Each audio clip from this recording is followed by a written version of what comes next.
Bismillaahi Raxmaani Raxiim.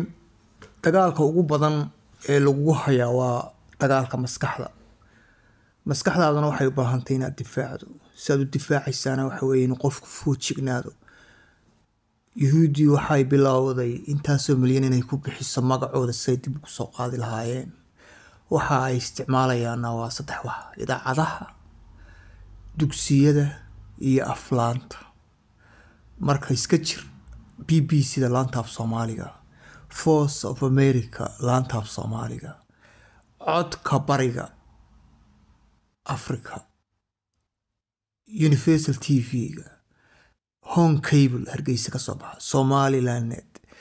Idaacadahaas oo dhan iska ilaali. Idaacadahaas oo dhan laaluush bay qaadanayaan, shilimo yar bay diintooda siisanayaan, damiirkooda siisanayaan, bini'aadnimadooda siisanayaan, dadkooda waxay ka iibinayaan fikir loogu talagalay in maskaxda laga gumaysto, loo arko cadowga saaxiibkana loo arko cadow. Marka iska jira waxaynu u baahanayn in foojignaano waqtiga lagu jiro. Waa waqti adag.